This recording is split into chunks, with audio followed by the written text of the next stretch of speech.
This is the Detroit Sports Podcast Network.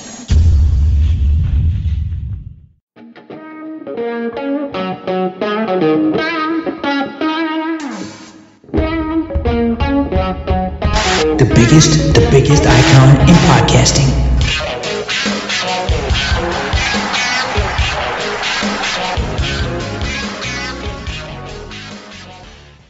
Welcome in, everybody, to this week's episode of the Doc and Jock Wrestling Podcast. On today's show, we're going to figure out if I, the Jock, got the Doc sick through the internet. We're going to discover if you can actually do that. Doc, I know you're on meds. I know you're hunkered down in your basement. I know your beautiful wife is throwing you chunks of bread and bottles of water to keep you away from the kitchen and keep you away from her. How are you feeling right now? Yeah, it's rough, man. Getting sick is never fun. I don't get sick too often, but luckily have an opportunity to watch wrestling, watched a lot of wrestling podcasts. SmackDown on Friday was really good, and I had an opportunity to kind of slow it down. So I feel good. I'm looking forward to this broadcast, reviewing Elimination Chamber, and seeing where this Bloodline storyline is eventually going to go. Absolutely. And like Doc said, we're going to take a look at what went on SmackDown, take a look at what's happened on Raw. Bloodline storyline is absolutely epic and awesome, and it's showing up on both shows. We're going to take a look at AEW. Of course, we're going to review the Elimination Chamber. You're going to want to stick around later on in the show. We've got some unreleased dates for a couple of major wrestling pay-per-views we're going to get into. Finally, the Jeff Hardy DUI saga is done. We're going to tell you what he's been hit with as far as his sanctions and limitations from the court system, as well as Wrestling Observer released its Wrestler of the Year. Really interesting. Going to tell you who that is. We're going to get into all of that later on in the show. But first, let's kick it off with what took place last weekend with the Elimination Chamber. Show starts. It's Asuka. It's the females. It's everybody in the women's elimination chamber. Asuka ends up winning the match. Thought it was a really good match. I thought this was a good way to kick off the show. I wasn't really let down by this. I know at certain points the action felt a little herky-jerky and it wasn't as smooth as what we probably got out of the men's match. I think we come to expect this from the women's match because all the women in WWE are on different levels. I feel like Asuka is towards the top, and then you have others that are somewhere near the bottom in the middle, similar to Carmella. And in the end, it was Asuka basically making Carmella tap out. What did you think of the Elimination Chamber with the women? Yeah, I loved Liv Morgan's high spot with the sunset flip powerbomb. I thought that was sweet. That was awesome. That was a good high spot. It was good. I would have loved to have seen it. Just to me, Raquel Rodriguez looks like the real deal. She has a ring presence. She has the it factor. And boy, oh my goodness. But I understand Asuka versus Bianca Belair will have some appeal for a lot of people. I love what the women did. I thought that they, showcased their skills pretty well. And it was exciting to see, a little bit of aggressiveness, a little bit of violence. And oh man, it was great. Carmella's got her thing going on. I like her, the way in which she carries herself as the snooty lady, and Asuka is just over. So the right person probably ended up winning. Yeah, I thought it was a good match. Great way to kick off the show. And then we went into what I'm going to call the lowest point of this pay-per-view. Yeah. I didn't get this. I didn't understand this. I wasn't sure what you were building to unless we were having a Bobby Lashley, Brock Lesnar part 4, which I don't think any of us really want to see. This match was quick. This match was over incredibly fast, and the way it finished left you scratching your head. And out loud I said, what are they doing?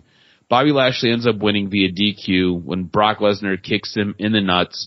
Bobby Lashley puts him in the hurt lock, and Brock Lesnar has this look of panic on his face, like he doesn't know how to get out of this full Nelson, and then kicks Bobby Lashley right in the dinghy in front of the ref. I don't understand what the point of this match was. What did you make of this?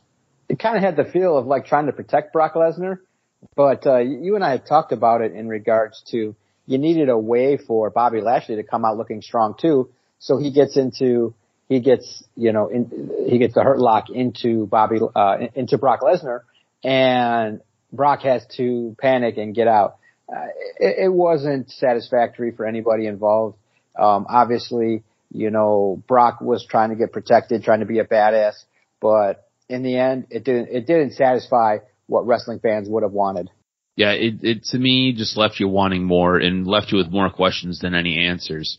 We then got the Grit couple knocking off Finn Balor and Rhea Ripley. Look, I thought with this match, I thought they made Rhea look really strong. There was a point in this match where she picked up Edge and she powerbombed Edge, and I thought that was awesome. I think they're really trying to make Rhea Ripley look like the modern day Chyna, and I think that's fantastic. I think she has a bit of a soft look. Chyna was very hard looking. Chyna was very, very female bodybuilder, very masculine looking. Rhea Ripley, I think, has a little bit of a softer look to her, so she's attractive to men, but she is also scary to dudes because she can beat the shit out of them. Like, she feels like she legit could beat the shit out of a dude. And I think they made her look really strong in a loss, which is sometimes really hard to do.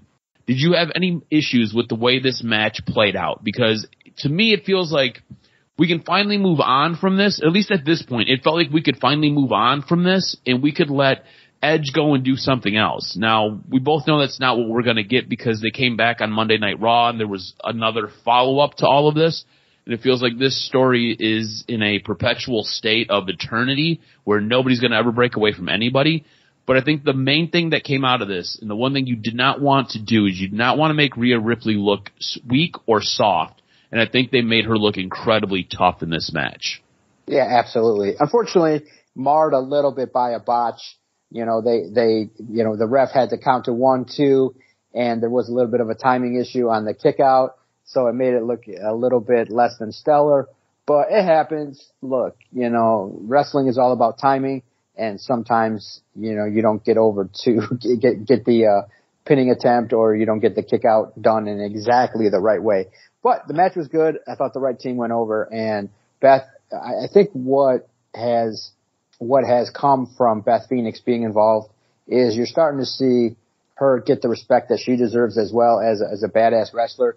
She belongs in the ring with Rhea Ripley, and you want to see that as well. So it's good to see Beth kind of get this run with Edge and get a little bit of rub off of him. But Beth Phoenix is also somebody that you could definitely do some things with moving forward.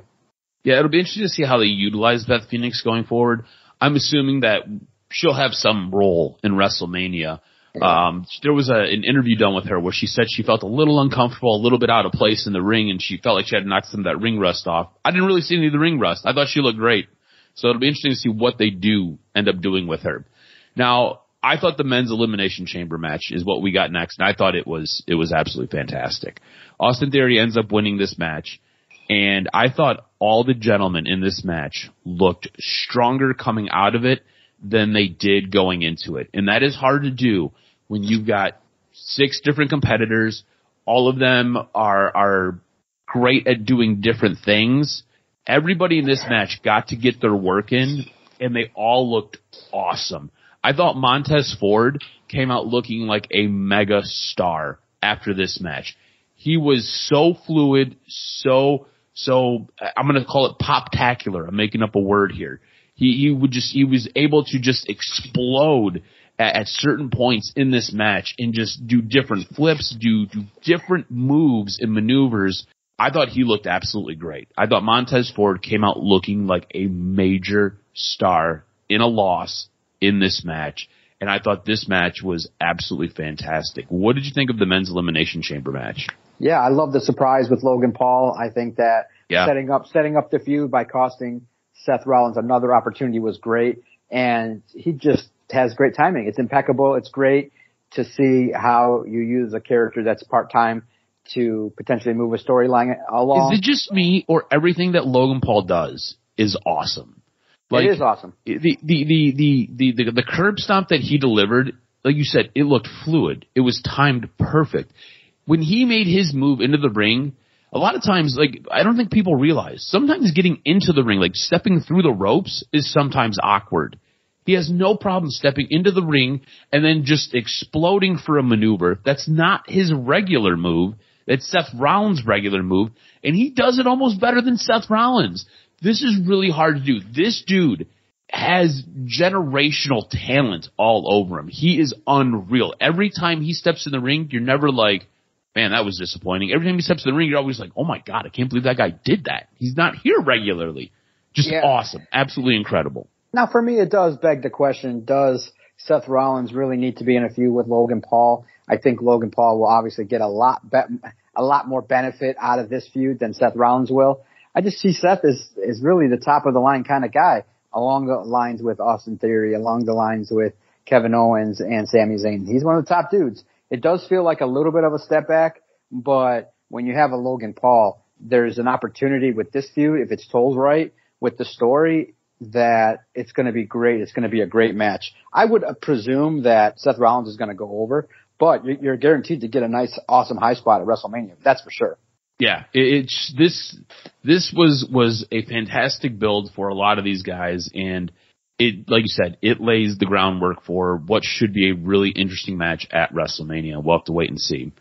And the night culminated with Roman Reigns and Sami Zayn, and you timed it. It was over 15 minutes from the time that Roman's entrance hit to the time that they locked up.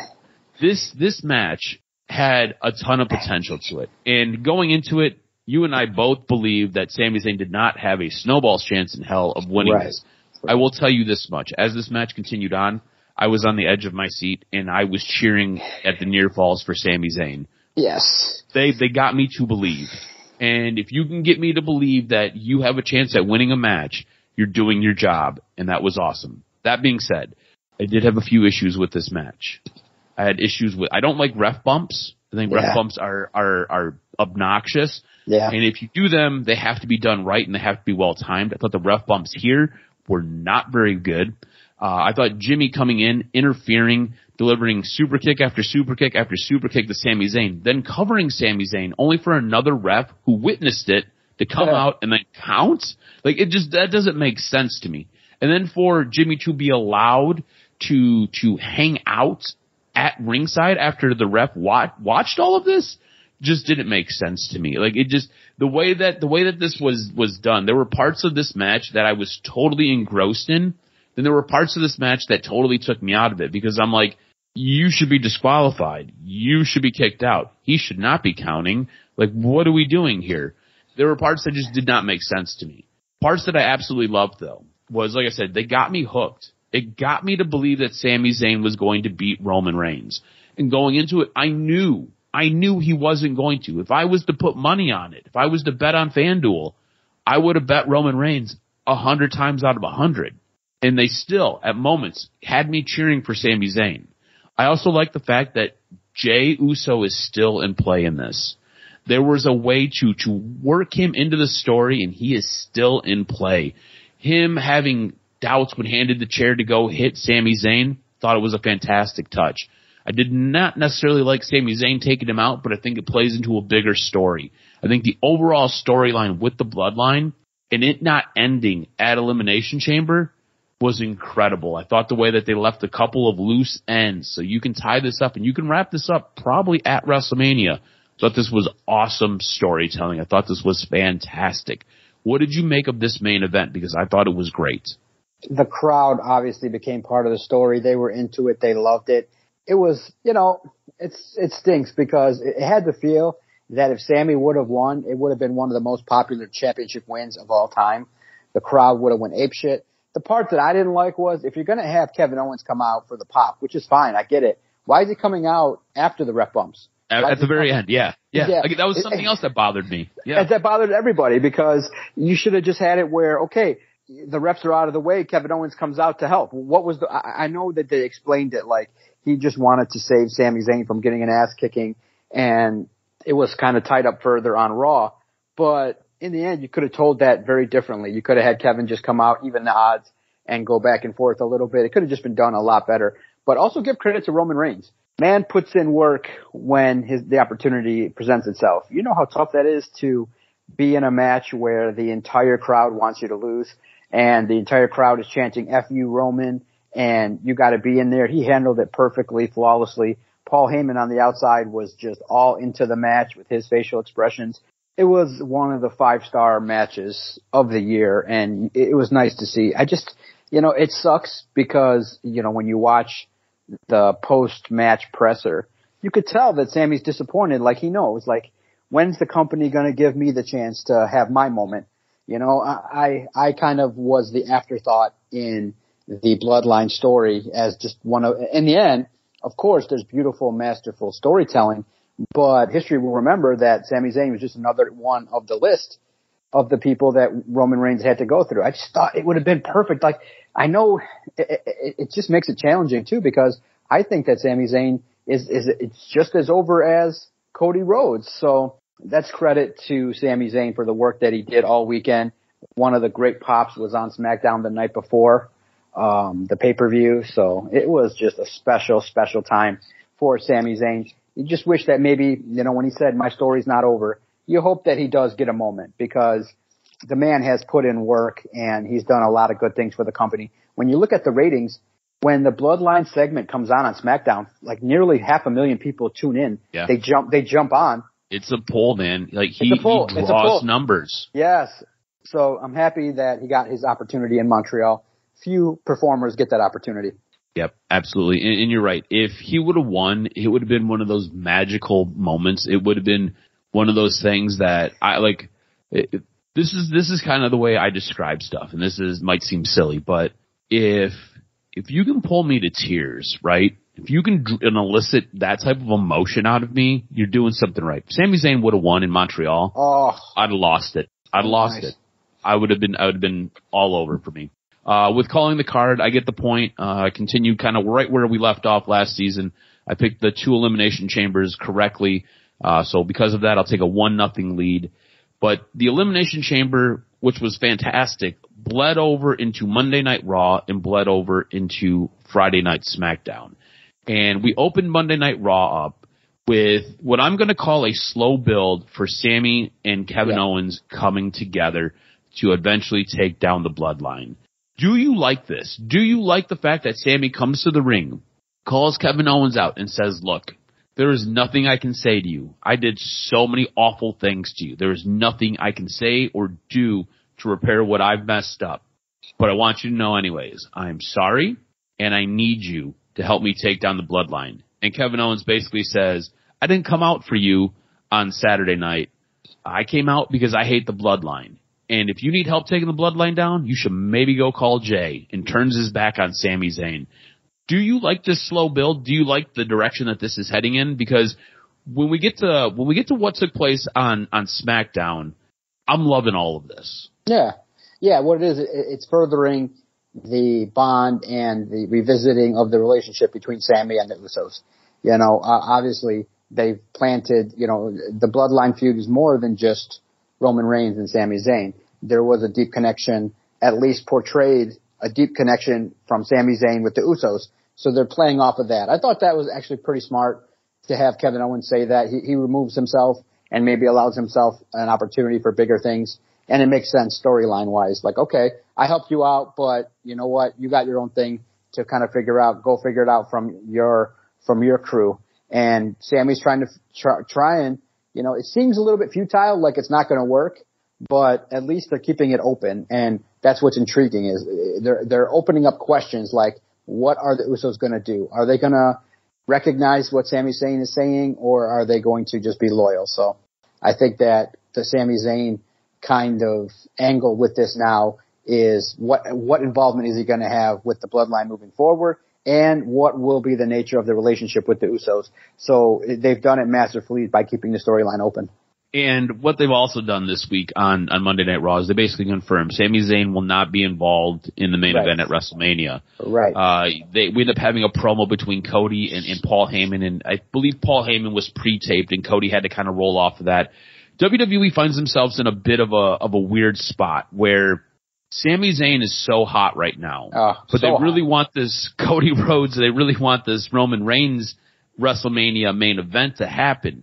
And they're trying to protect Cody, and they're trying to protect Sami, and it becomes a little bit wonky. And I think you've seen some of the wonkiness with this week's promo between Cody Rhodes and Paul Heyman.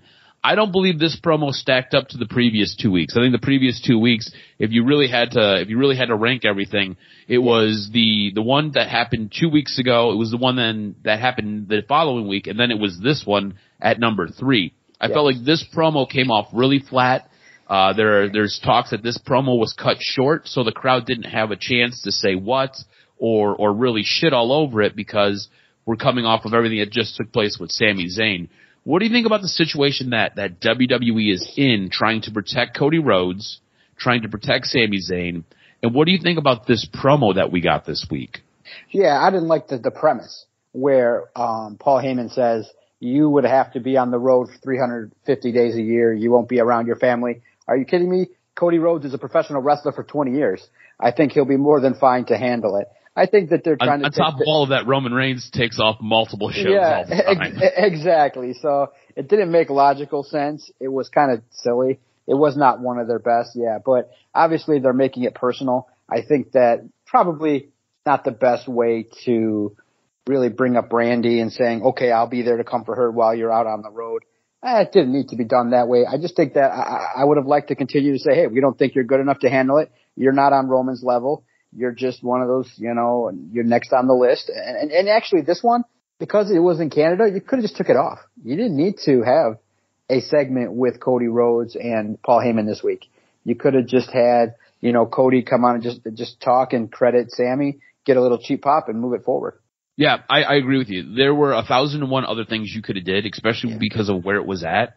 Yeah. If you needed to, you could have given Sami Zayn or Kevin Owens more time. Right. You could have given Natalya more time. Any of your Canadian athletes, Edge, you could have given him more time. You didn't have to have a promo here. It didn't need to be done. I get why you want to do it. Coming off of Elimination Chamber, you're basically setting the stage now that this is where we're going in the next, I think it's like 40-some days or so. This is the direction we're heading. Sami Zayn's no longer involved in it. But you didn't have to do it. You could have let it breathe. It would have been fine. But again, confirms the direction that we're heading in. It confirms what we kind of originally thought. It'll be interesting to see what role Sami Zayn is going to play at WrestleMania. I think it's going to be great. And you know what? Honestly, his storyline with the Bloodline has been so good, it might end up overshadowing the Cody Rhodes story anyways, just because it has been so well done and so well crafted. Something that wasn't really well crafted and hasn't been really well done. Again, this goes back to what took place on Saturday night with Brock Lesnar and Bobby Lashley. Omos challenges Brock Lesnar at WrestleMania 39. This went over like a wet fart in church, like legit. And I'm going to tell you a story. Last Sunday, when I was like in the thralls of my COVID episode, I ended up testing negative on Wednesday, tested negative on Thursday, and then by Sunday it had hit me hard. I was in the middle of it. I was on day 3 by the time Sunday rolled around. So I was leaving bowling because I'm in a bowling league, and I go to get in my car and I go to give a little fart, and more than a fart came out. I ended up shitting all over myself in the parking lot at bowling, and I was like, oh, this is horrible. This is what this was. This is what Omos challenging Brock Lesnar at WrestleMania 39 was. It was me standing in the middle of a parking lot at a bowling alley at 12:30 in the morning, shitting on myself when I'm trying to fart before I get in my car. And then I had to drive home for 25 minutes with loose stool in my underwear. So that is what this was. This was brutal. Absolutely brutal. I don't know. I don't want to see this match. I don't think anybody wants to see this match. I don't think anybody wants to be a part of this. But this is where we're headed. We're headed to basically Adam's dookie in his underwear at WrestleMania 39. What did you think of all of this? I just love the reaction online. Everybody was like, huh? The memes were classic. Everybody was like, we don't want to see this. I mean, it comes out of left field. And here's the part where WWE sometimes has issues. Did they forget that Gunther and Brock had a moment at the Royal Rumble? Yeah. It is a perfect matchup where you can have Gunther kind of take the next step and Brock Lesnar can put over one of the biggest stars that's rising, who's been the Intercontinental Champion for over 250 days. Omos has no place at all, just out of left field. And the WWE universe universally said, what the hell? We don't like it. We don't want it. I don't think it's going to happen. I think I would think that a reaction like that is you have the potential of having it where if that match goes on, the crowd's going to shit on it. I think you're right. I think if this match takes place, like you can, you know what you could do? You could open WrestleMania. This could be part of the pre-show, but you don't put Brock Lesnar in a pre-show. Right. Like I don't understand the direction in any of this, right? We also had Bray Wyatt challenge the winner of this match. And to me, it doesn't. I don't know how you're going to connect those two. I don't know how you're going to connect Bobby Lashley and Bray Wyatt. And I don't even know if that's going to be a good match. Like, we talk about styles making matches. I feel like their styles so different that it'll be a horrible, horrible match. Same thing with Omos and Brock Lesnar. Who wants to watch two giants just mope around and throw haymakers at each other? I don't want to watch that shit. I just feel like WWE really painted themselves into a really tough corner here with both of these matches, and I don't know how we're going to get them, and I don't know how they're going to come off well. It'll be interesting to see. But like you said, SmackDown was really good. You opened the show saying SmackDown was really good. You enjoyed SmackDown. I really enjoyed the end of the show. I was basically on the edge of my seat waiting and watching till the end of SmackDown for what we got with the Bloodline storyline, because it delivered again. Like, they constantly hit home runs with this storyline. And I was left a little bit ambiguous, a little bit in the dark as to what we were doing with Sami Zayn. Like, what was his major role in all of this? Like, how were we going to build on this new Sami Zayn coming out of Elimination Chamber? And I think we got a glimpse into it on Friday night. Sami Zayn, to me, feels almost like he is a whistleblower. Like, he's an inside man and he's trying to protect you. He is trying to protect everybody that was in the Bloodline, trying to basically turn everybody in the Bloodline against Roman Reigns. And specifically, the two guys that he felt incredibly close to in Jimmy and Jey Uso. And you got to see some of the bearing of his soul on TV on Friday night when he's talking to Jimmy and he's like, look, man, you were the guy. You were the one. Like, you were my dude. And he even drops the Usi line. You can see Jimmy almost crack. I thought it was great. He was basically like, you were my brother. And regularly, throughout week after week after week, I was tested. And I always showed up. You guys put me through all kinds of hoops, and I jumped through all of them. He's like, family doesn't do this, but I was there for you guys. And then when I needed you, you didn't hesitate to stab me in the back. I loved it. I thought it was great. Jay shows up at the top. This was, dude, it was intense. It was fantastic storyline. You had Jimmy take that moment to basically stick it to Sammy again. When Jimmy realized Jay's up at the top, Sammy sticks it to Jimmy, and then you have this weird, awkward moment between Sammy and Jay down at ringside where they're kind of looking at each other, and Jay you can tell Sammy wants to go to Jay so bad, but he ends up leaving through a different part of the crowd. I thought it was done fantastic, and Jimmy is just so torn. And he is frustrated, and Jay has no idea necessarily where to go. I thought this was great. I thought this storytelling was absolutely fantastic. What did you make of all of this? Is this not some of the best work in wrestling that we've seen in such a long time? Absolutely, and we get an opportunity now to see the range of what the Usos can accomplish. You know, you see that obviously Roman Reigns has gotten the brunt of all the love and the rub and the titles and everything.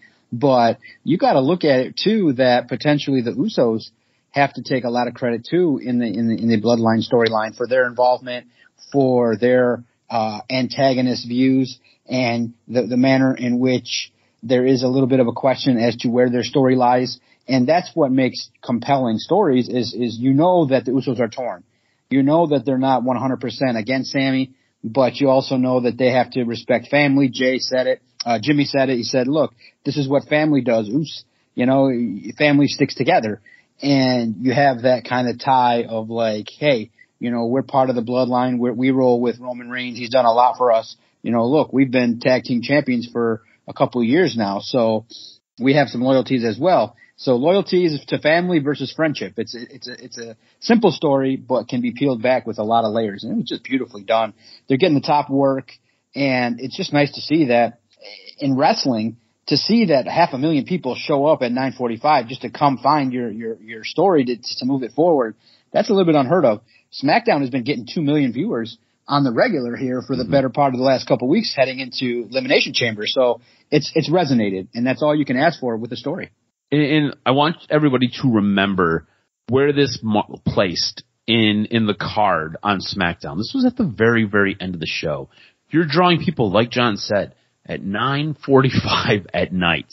Think about that. And then when we talk about Rampage, think about what Rampage does. Because I think there are some things that AEW can learn from WWE. And off of that, I kind of want to jump into AEW. So speaking of placing things on cards, everybody was kind of waiting around for Tony Khan's big announcement. Nobody really knew what it was. There wasn't a whole lot that kind of leaked out. And a lot of times when we have these big announcements, they're usually things that we know about before it even gets discussed and it's even confirmed on television. But we really didn't have any idea. And I'll be honest with you, I wasn't really eager for this because I was like, all right, what is this going to be? Usually if it's something huge, you know ahead of time. So I didn't think it was going to be all that big of an announcement. And then what we end up finding out is coming in March on TBS, we're going to get AEW All Access, which is set to provide, in quotes, an unfiltered look at All Elite Wrestling like you've never seen it before. So you basically get backstage stories. And again, not a whole lot of details here. It's coming in March. Could be any point in the month. Coming in March is going to be showing up after a Dynamite, so I can go look at a calendar, and it'll be one of these days in March is when it'll start. It'll be on TBS, and it's going to be one of their well-produced backstage segments. If you watch any of their build-ups or any of their pay-per-views, they do an incredible job of packaging and producing basically the storyline that got you to this point. They do a great job with it. That is basically what you're going to get. I didn't necessarily think that was a big announcement worthy.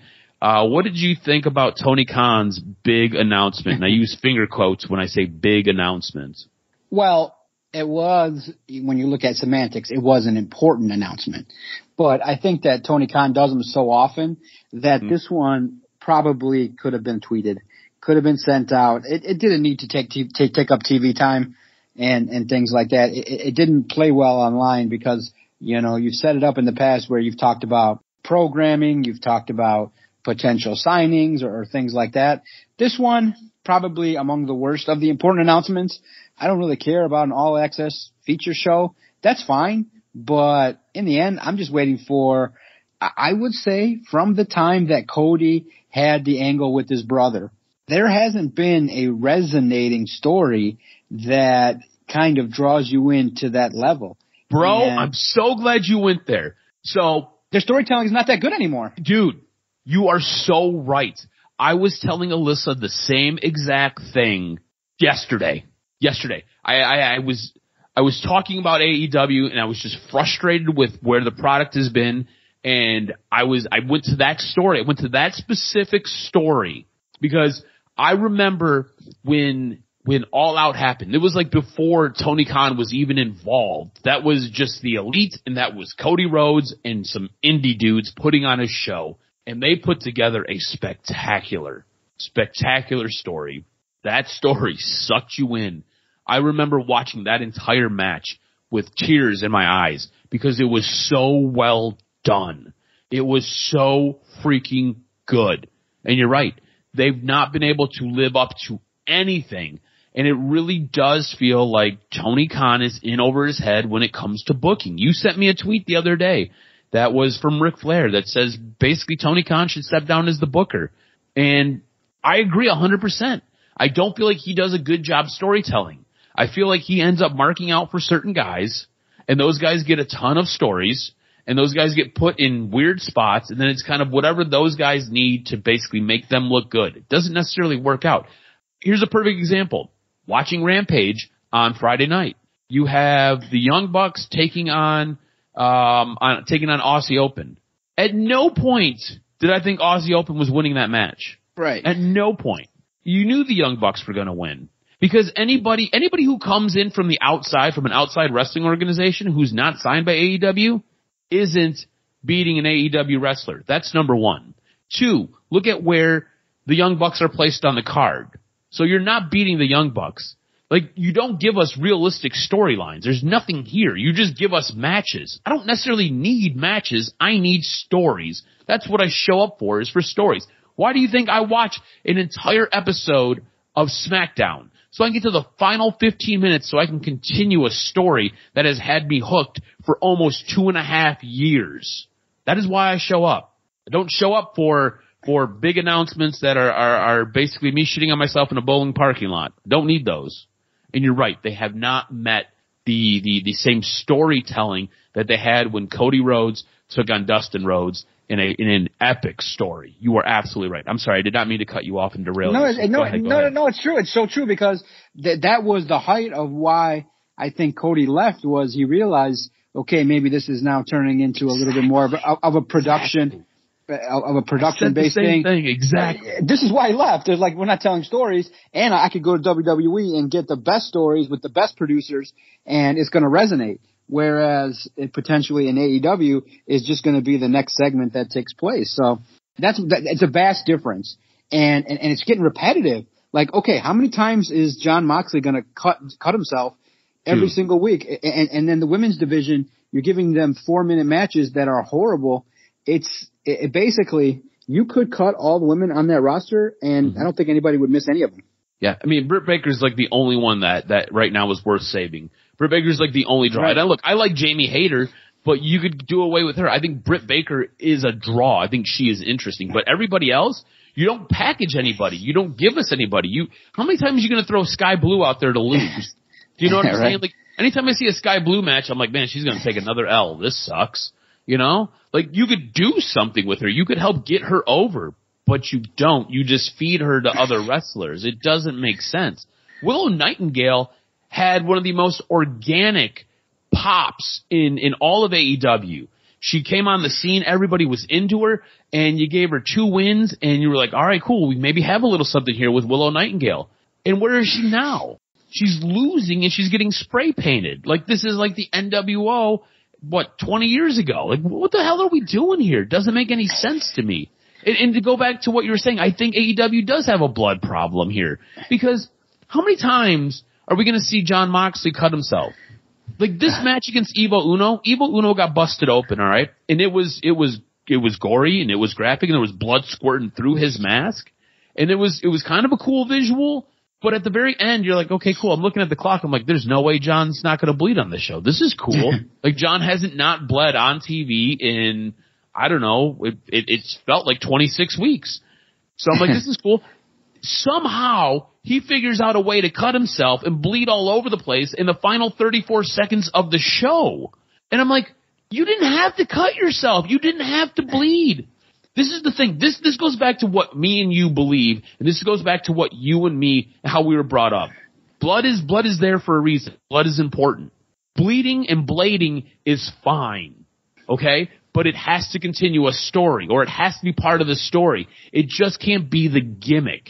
And for Jon Moxley, it has now become the gimmick. And for AEW, showing blood every single week is now just a gimmick.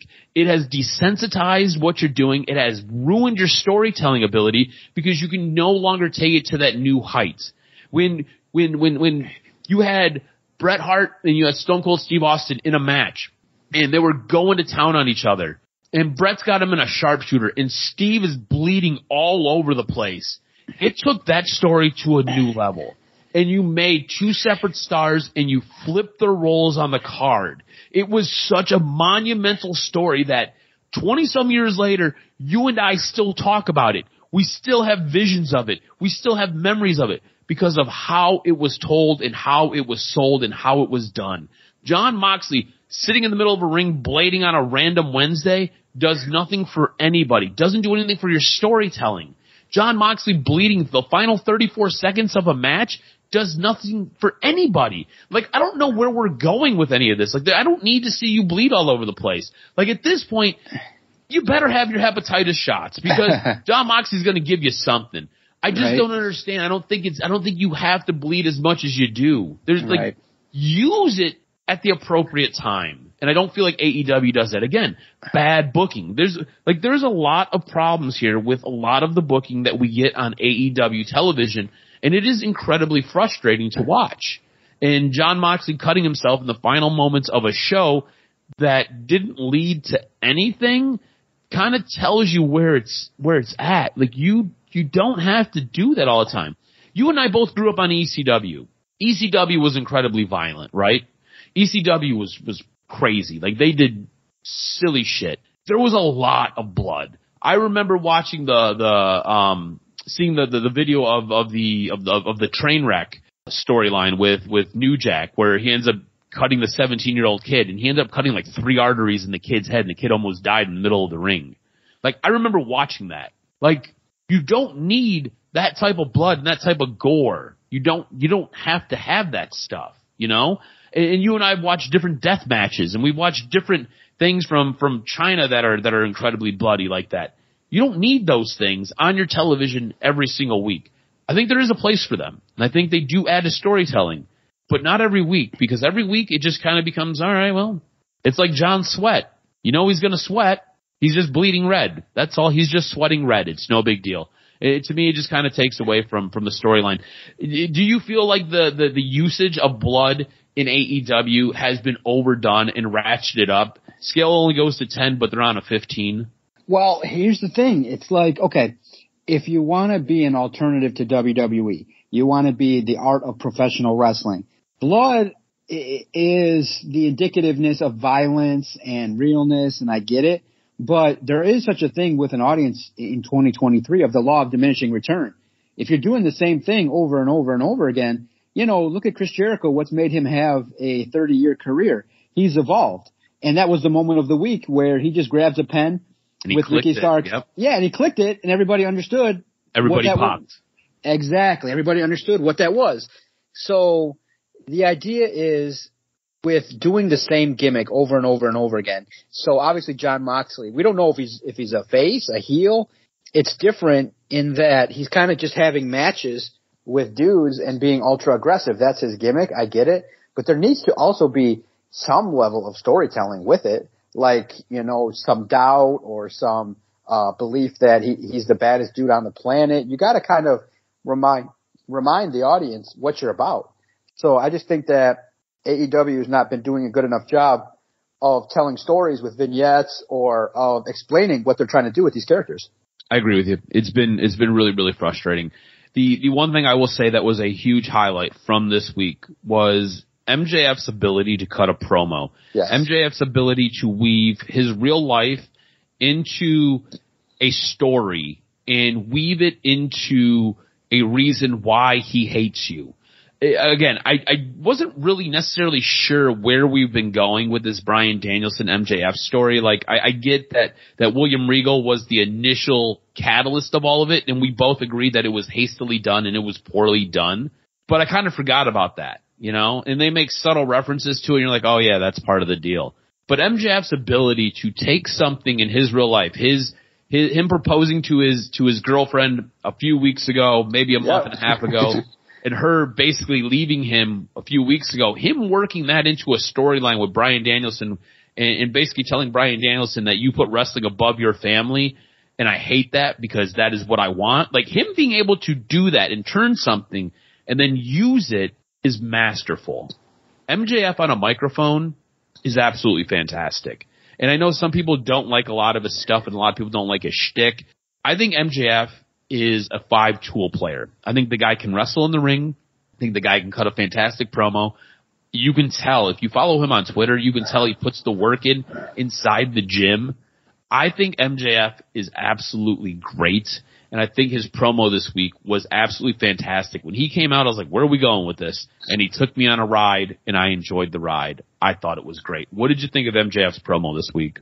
Yeah, absolutely. The passion, the ability to tell a story, the ability to get people sucked in is amazing. The talent that you see also, we're just talking about the promo aspect of his game. The dude can flat out wrestle too. And I think for me, I'm excited to see him go an hour with Bryan Danielson. I want to see him go toe to toe and really establish himself as an in-ring worker as well. And I think he will in this matchup. He's going to come away from this feud really at even a higher level. Yeah, I agree with you 110%. And this basically leads us to Rampage, where I kind of feel like on Rampage, this goes back to bad booking, and this goes back to bad show planning and bad show running. I think what AEW ends up doing is they sometimes mail it in, especially with Rampage. I don't know what Rampage should be, but whatever Rampage should be, it should not be what we're getting, because it's a waste of time.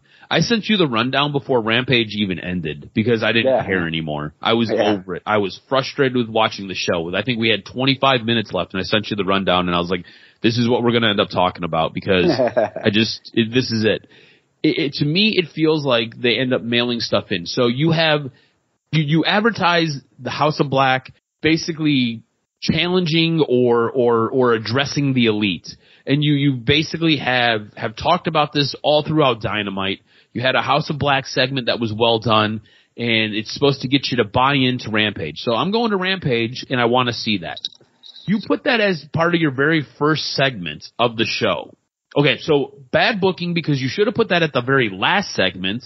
When the lights go out, I don't know, 3 times, which I think is silly. You can do them when they go out, they're there, go shut them back off and they're gone. If you want to do that, that's fine. You don't need to have them go off in the middle of the match. I thought that was probably a miscue in the back, another botch by AEW. But to put it at the very, very beginning of the show, you're either trying to get the Elite out of the building early or you're trying to keep the crowd around long enough to where they can watch it, because you and I basically went to an AEW Dynamite show where there was a Rampage taped at the end, and it becomes a long evening, especially if you're on the East Coast, because you're running up until 11, 12 o'clock where you've got wrestling going on and you got to work the next day. So it becomes a really long day. I don't understand how Tony Khan feels like it is appropriate to put these matches at the very beginning of the show.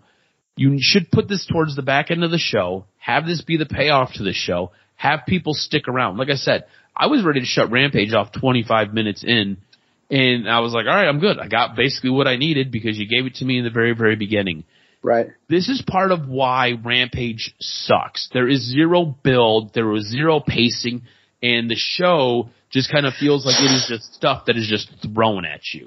I'm not sure what Rampage should be, but it should not be what it is currently, and that is frustrating to me.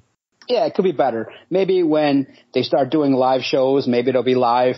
But yeah, exactly. Being taped after Dynamite has just been hampering the show. And like I said, I watched the first match with the Young Bucks and the Aussie Open, and then I was out. I was like, oh, this isn't exactly great. It's just, it has the feel of less than Superstars when it was a Saturday morning show at 11. It's basically, if you miss Rampage, you're not missing much. Yeah. No, I agree with you.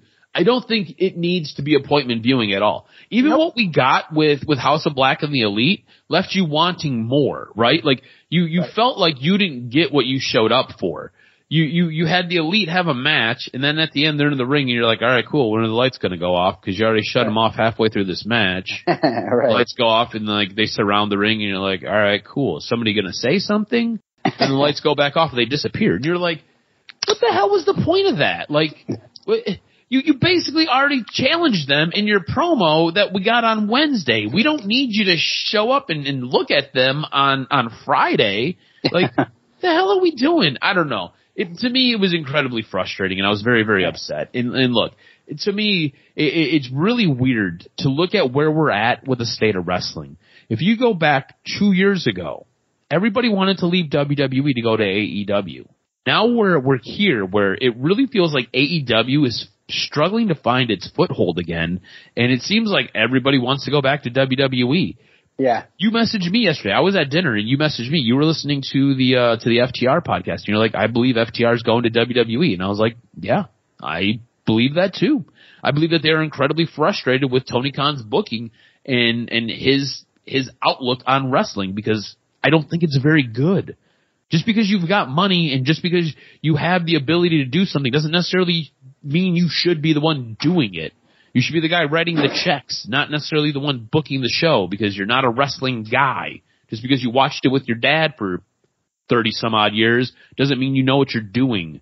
Chris Jericho can book some shit. You see, everything Chris Jericho does is usually money. There was a small segment. You touched on it right there. Small segment, right? Where he's having a back and forth with Ricky Starks, and he's building Ricky Starks up. And he just does this little thing where he grabs a pen, shakes out his wrist, and clicks the pen, and everybody pops. Like, that is how you know you're a dude. That's how you know you're a guy. That's how you know you can book some shit. Tony Khan, not so much. Exactly. Basically, you have MJF and Bryan Danielson, but you don't have really many invested feuds moving forward. I mean, you have the Ass Boys and the Acclaimed, but that's been, that might have been botched because the Acclaimed should have been the champions for a long time. You took the title off them within weeks. So that's another story. But after that, you don't really have a lot of feuds going into a pay-per-view. Whereas a year and a half ago, 2 years ago, it was like every match had some level of intriguing build-up. No, you're absolutely right. There was always been something that's kind of had you interested in something, and you don't have it anymore. Yeah, they just took a step back, and they got to find their way to get it back because WWE is on supercharge in the creative department. Yeah, absolutely. What was your show of the week this week? I thought it was Raw. I thought that right after the Elimination Chamber, you moved a lot of things forward, and you had an opportunity to see where Kevin Owens stands, and I think that on the heels of Elimination Chamber, a show in Ottawa was pretty sweet. All right, yeah, I'll agree with you, and I will say I'll say Raw as well, and we'll give the point there. You want some news and notes this week? Hit me with this week's professional wrestling news and notes. What made your list? All right, so AEW doesn't just botch moves in the ring or with the booking. They also botch them at the patent office. AEW's recent trademark filing has fueled speculation that the promotion is planning to launch another show or brand. On February 15th, the company filed a trademark for AEW. It's supposed to be Collision. However, Collision is missing the second I and is spelled Collison. So Collison? Per the trademark filing, AEW plans to use the term for educational and entertainment services related to continued programming about wrestling. AEW currently has 4 weekly programs, with Dynamite, Rampage airing on TV through TBS and TNT, and Dark Elevation premiering each week on YouTube. We've already established that Dynamite is the only thing you probably should be watching, and you can even watch that with half an eyeball on the television. It'll be interesting to see where or what AEW Collision or Collison is and where it shows up. We'll have to see, wait around and take a look. An update on Jay Briscoe's daughters, who were involved in a tragic car accident that took Jay's life on January 17th. Jay and Ashley's daughters, Jalea, age 9, and Grace, age 12, were admitted to the hospital and treated for injuries following the accident.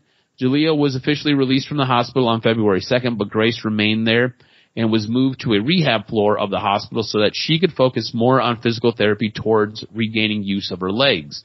It has now been announced that Grace has been released from the hospital to return home, and she is expected to continue her rehab therapy from home. Last Saturday, there was a picture posted of Ashley Hughes, Jay's wife, of the girls leaving the hospital together. So the girls finally got to go home, which is fantastic.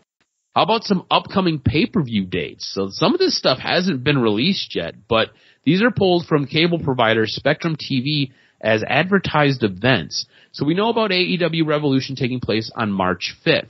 We also have an announcement of AEW Double or Nothing taking place on May 28th. And how about this? AEW Forbidden Door 2 Electric Boogaloo taking place on June 24th, 2023. And we've got WWE's Money in the Bank taking place on July 1st. So some upcoming dates if you are into wrestling pay-per-views. The most recent news on Jeff Hardy and Jeff Hardy's DUI saga has come to an end. AEW's Jeff Hardy was arrested for DUI in June of 2022, with the subsequent court case ending on Thursday afternoon. Hardy was arrested at 9:54 a.m. on June 13th for 3 charges, including violating restrictions placed on driver's license, driving while his license was canceled, suspended, or revoked, DUI, alcohol, drug, third offense within 10 years. Hardy's 2 blood alcohol tests after his arrest came in at .294 and .291. The legal limit in Florida is .08, which means Hardy was at 3.7 times the legal limit. The Wrestling Observer revealed court records that showed the case is now closed after Hardy submitted a written plea of no contest. According to the report, this is what Jay has been given as far as a sentence. A 30-day county jail sentence with 30 days credit for time served, 2 years probation, $4,586 in fines and court fees, a 10-year suspension of his driver's license, 2 years with an interlock device and 90-day vehicle impoundment, court-mandated DUI school or drug rehab program, and community service. The report also stated on February 21st, Hardy's attorney sought to suppress the breath test results from the arrest, citing that they were unreliable. The attorney claimed that the intoxilizer was not inspected by Florida Highway Patrol in the month before Hardy was tested, violating Florida's Department of Law Enforcement rules that the equipment must be inspected by an agency inspector at least once each month. Hardy remains currently a member of the AEW roster, though it will only be able to return from suspension upon successful completion of treatment and maintaining his sobriety. So Jeff Hardy finally gets to move on from something that took place middle of last year. And then finally, Wrestling Observer has named its Wrestler of the Year for 2022. In my notes, I've got 2020 because I'm an idiot. But it's for 2022. The wrestlers are based on 3 top picks voting system that sees first place get 5 points, second place gets 3 points, and third place gets 2 points. So the top 10 looks like this. Bryan Danielson comes in with 91 points.